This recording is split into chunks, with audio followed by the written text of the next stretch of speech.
بسم اللہ الرحمن الرحیم۔ گرامی قدر سامعین و ناظرین،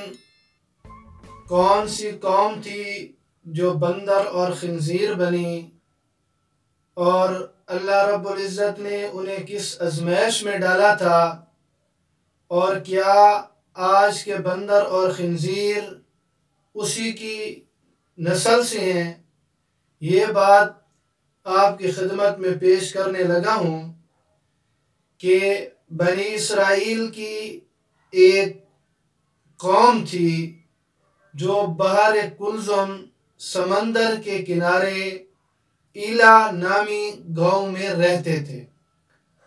اور یہ تقریباً آبادی 70,000 آدمیوں پر مشتمل تھی، اور یہ زمانہ حضرت داؤد علیہ السلام کا زمانہ تھا۔ یہ لوگ بڑی خوشحال زندگی گزار رہے تھے۔ اللہ رب العزت نے بطور امتحان کے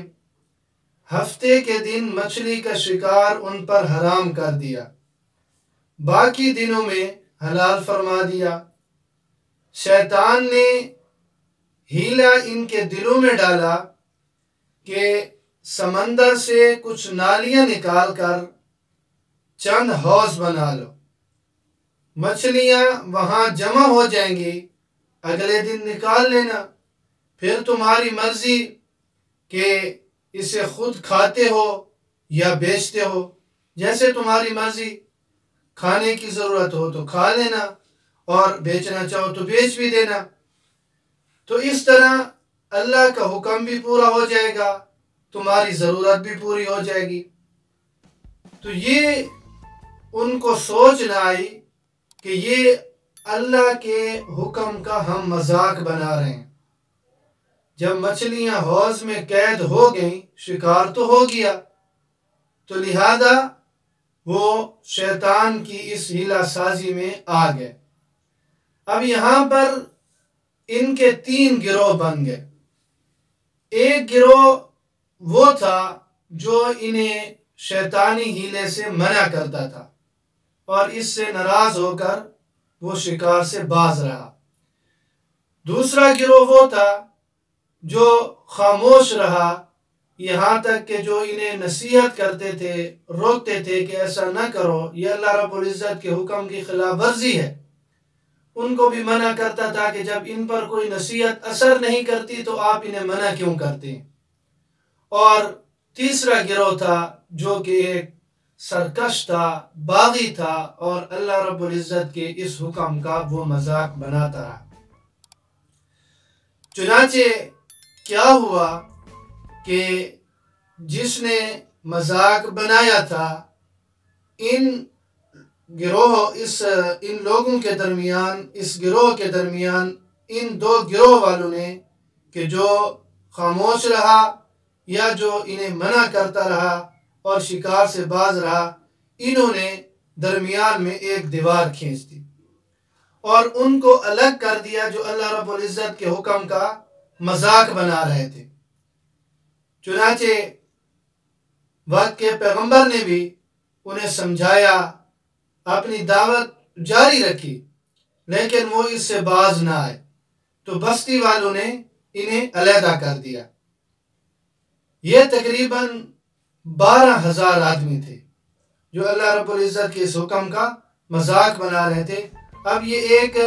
دیوار کے اندر بند ہو گئے۔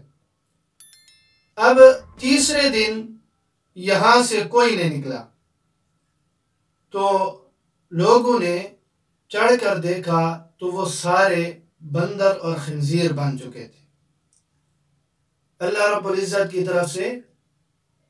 یہ ان پر عذاب نازل ہوا، غضب نازل ہوا، کہ وقت کے پیغمبر نے بھی کہا کہ اللہ رب العزت تم پر جو ہے وہ اپنی لعنت کرے، اپنا غضب نازل کرے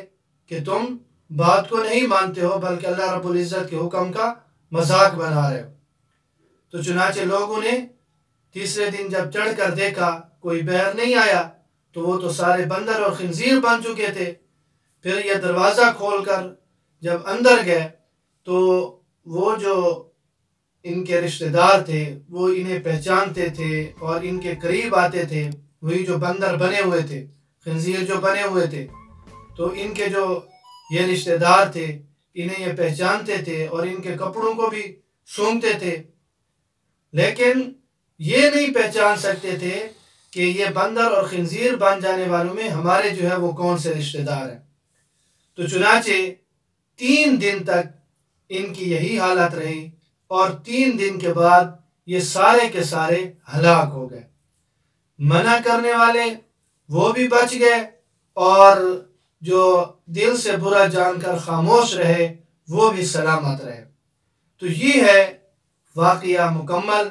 اور یہ جو 3 دن کے بعد یہ سارے کے سارے ہلاک ہو گئے، تو یہ بندر اور خنزیر جو آج کل کی ہیں یہ ایک الگ نسل ہے، یہ ایک الگ جو ہے وہ جانور ہیں، یہ کوئی اسی کی نسل سے چلے ہوئے نہیں آ رہے، بلکہ وہ تو سارے کے سارے ہلاک ہو گئے تھے، سب کے سب ختم ہو گئے تھے۔ تو اب اس واقعہ میں مسلمانوں کے لیے بہت سی عبرتوں اور نصیحتوں کا سامان ہے کہ کاش مسلمانوں کے دل اس واقعے سے عبرت حاصل کرتے ہوئے، نصیحت حاصل کرتے ہوئے اللہ رب العزت سے ڈر جائیں، اللہ رب العزت کے احکام کے مطابق عمل کریں، رسول اللہ صلی اللہ علیہ وسلم کی نافرمانیوں سے بچ کر ہدایت اور صراط مستقیم کی شہراہ پر چل پڑیں، اور دونوں جہان کی سربلندیوں سے سرفراز ہو کر اعزاز و اکرام کی سلطنت کے تاجدار بن جائیں۔ تو یہ بہت بڑی عبرت اور نصیحت ہے کہ جب اللہ رب العزت کا غضب اور لعنت نازل ہوئی صرف اس لیے کہ وہ اللہ رب العزت کے حکم کا مذاق بنا رہے تھے، اس سے مسلمانوں کے لیے بہت سی عبرتوں اور نصیحتوں کا سامان ہے۔ اللہ رب العزت ہمیں سمجھنے کی اور اپنے احکام کے مطابق عمل کرنے کی، جناب رسول اللہ صلی اللہ علیہ وسلم کی اطاعت کی توفیق نصیب فرمائے۔